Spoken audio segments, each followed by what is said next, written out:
జై శ్రీరామ్. నా సోదర సోదరీమణులందరికీ కూడా ఝాన్సీ ఆధ్యాత్మిక ముచ్చట్లకి స్వాగతం, సుస్వాగతం.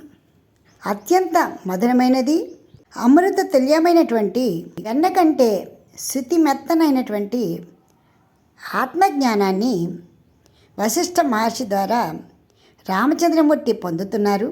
ఆ జ్ఞానాన్ని మనం కూడా విని ఆస్వాదిస్తున్నాం. అందులో భాగంగానే పరమార్థాన్ని గురించి వర్ణన చేస్తున్నారు. ఒక్కసారి కిందటి సంచికలో ఏం చదువుకున్నామో పర్యావలోకనం చేసుకుందాం. నాయనా రామ, నీవు అనుకుంటున్నటువంటి ఈ కనిపిస్తున్నటువంటి దృశ్యం అంతా కూడా సత్యము సత్యము సత్యము, ఇదే మాట రూఢి అయిపోయి ఉంది. ఇది చాలా చాలా కాలం నుంచి మనస్సులో, మనుషులలో స్థిరపడిపోయి ఉంది. కాబట్టి అతి శీఘ్రంగా దానిని నశింప చేసుకుందాము, క్షణమాత్రంలో ముక్తి మార్గంలోకి అడుగు పెడదాము అంటే సాధ్యమైనటువంటి పని కాదు. అయితే కేవలము నీవు చూస్తూ ఉన్నటువంటి ఈ ప్రపంచాన్ని, అనుభవిస్తూ ఉన్నటువంటి సంఘటనలని, ఆనందాన్ని, దుఃఖాన్ని అన్నిటినీ కూడా ఎప్పుడైతే నీవు విచారణ చేస్తూ అనుభవిస్తున్నావో ఇవన్నీ కూడా సత్యాలు కాదు, క్షణమాత్రంలో మాత్రమే ఉంటాయి. అసలు ఈ జీవితకాలమే క్షణభంగురమైనది అనేటువంటి విషయము నీ మనసుకి నీకే రూఢి అవుతుంది. మనందరం కూడా ఈ విషయాన్ని ఏకాగ్ర చిత్తంతో తెలుసుకోవాలి. పూర్ణాత్ పూర్ణం ప్రసరతి సంస్థితం పూర్ణమేవ తత్. అంటే పూర్ణం నుండి పూర్ణం ఉత్పన్నమవుతుంది, మళ్ళీ తిరిగి ఆ పూర్ణంలోనే కలిసిపోతుంది.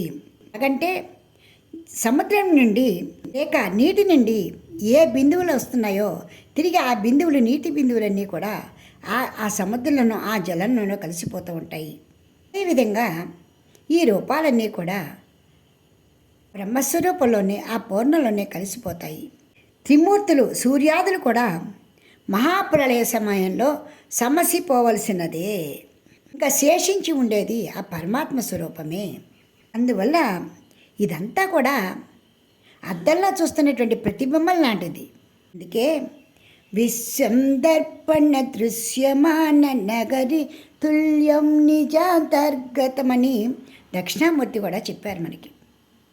మనం తప్పుకుంటే అద్దము లేదు, అద్దం తప్పుకుంటే మనము లేము. ఆ కారణంగా జీవకల్పన అనేటువంటిది లేనే లేదు. భ్రాంతి మాత్రము, క్షణమాత్రము, మనస్సు కల్పనము. కేవలము జ్ఞానం వల్ల మాత్రమే మనం సత్యాన్ని చూడగలుగుతాము. అయితే ఈ జీవత్వానికి కారణం ఏంటా అని బాధపడుతున్నావు. దీనికి ఎవరూ కారణం కాదు, వాసనలే, మన కోరికలే. నాయనా రామ, నీలో ఏ కోరికలు లేనప్పటికీ కూడా త్రిగుణాత్మకమైనటువంటి ఈ ప్రకృతి నీపై తప్పకుండా ప్రభావం చూపిస్తుంది. ఆ ప్రభావము ఫలితంగా మనసులో చలనము ఏర్పడుతుంది. ఖచ్చితంగా ఏవో కోరికలు ఉత్పన్నమవుతూనే ఉంటాయి, ఫలితంగా జన్మలు లభిస్తూనే ఉంటాయి. నిజానికి అన్నీ కూడా స్వప్నం లాంటివి.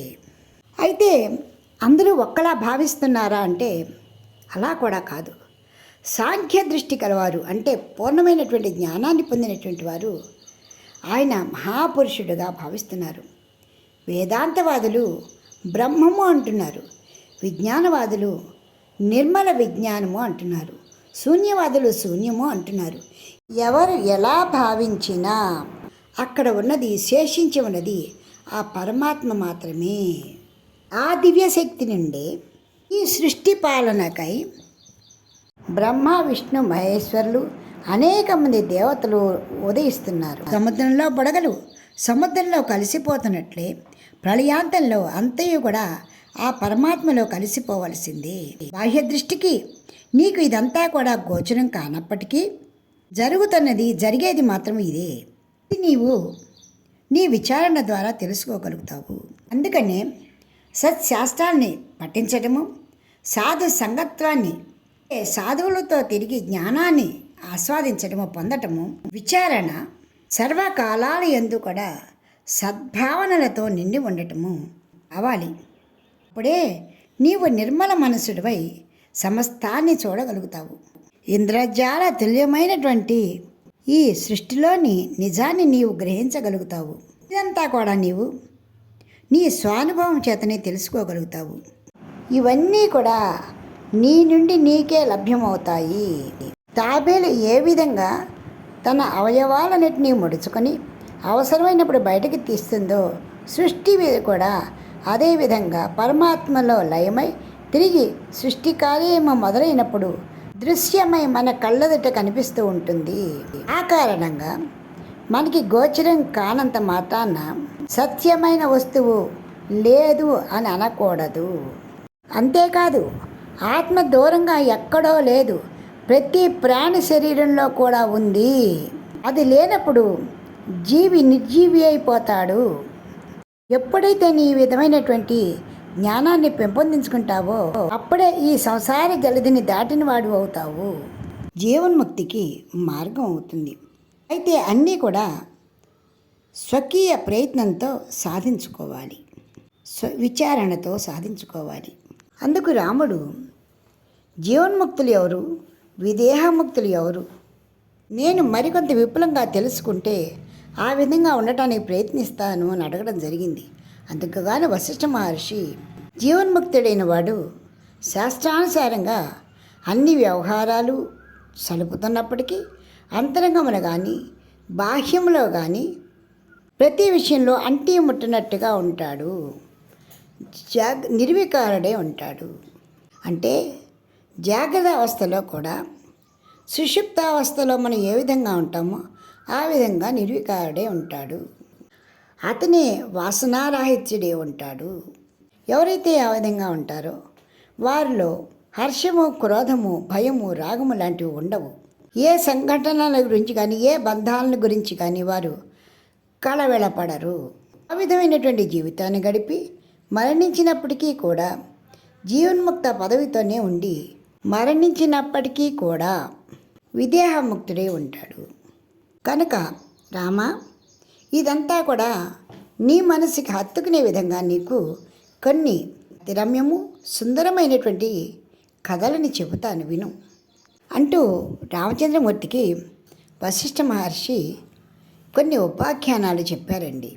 నిజానికి ఇవి మనందరికీ కూడా మహాజ్ఞానాన్ని అందించేటువంటి అమృత తునకలండి. లీలోపాఖ్యానము, కర్కుటోపాఖ్యానం, ఐందోపాఖ్యానము, అలాగే భార్గవ దామవేళ కఠోపాయాలు, దాసురోపాఖ్యానం, చూడాలోపాఖ్యానం, ఇలా 40 ఉపాఖ్యానాలు రామచంద్రమూర్తికి వినిపించారు. అన్నీ కూడా ఒకదానిని మించి ఒకటి మనకి జ్ఞానరసాన్ని అందించేటువంటి మహత్తరమైనటువంటి ఉపాఖ్యానాలు. అవన్నీ మనం కూడా చాలా శ్రద్ధగా విందాం. ముందుగా లీలోపాఖ్యానం తెలుసుకుందాం. అసలు ఈ లీల ఎవరు, ఎందుకు ఆమె గురించి చెబుతున్నారో విందాం. మనలోని అనేక సందేహాలకి ఈ ఉపాఖ్యానాల వల్ల సమాధానాలు దొరుకుతూ ఉంటాయి. ఈ లీలోపాఖ్యాన్ని మొదలు పెడుతూనే వశిష్ఠ మహర్షి ఎంత ఘంటాపదంగా చెప్పారో, రామా, ఇంతవరకు నేను నీతో చెప్పినటువంటి జ్ఞానవంతమైన సంభాషణ ఇసుమంతైన అబద్ధము కాదు, సత్యము సత్యము సత్యము. ఆ విషయాన్ని నేను నా నోటితో చెప్పడం కాదు, నీకు చెవులకు మనసుకు ఇంపైనటువంటి ఆఖ్యానాల ద్వారా నీకు వర్ణింపదలుచుకున్నాను. నీ మనస్సు ఖచ్చితంగా స్థిరపడుతుంది. ఇంతకు మించిన ఉపాయం ఏదీ లేదు అంటూనే ఇప్పుడు నేను నీకు లీలోపాఖ్యానము చెబుతాను విను. ఈ లీల ఎవరు, ఆమె ఏం కోరుకుంది, ఏ విధమైన జ్ఞానాన్ని పొందింది, మనకి ఏ విధంగా అది సహకరిస్తుంది, ఉపకరిస్తుందో వచ్చే సంచిక నుంచి తెలుసుకుందాం. మీకు ఈ వీడియో నచ్చితే లైక్ చేయండి, షేర్ చేయండి, సబ్స్క్రైబ్ చేయండి. జై శ్రీరామ్.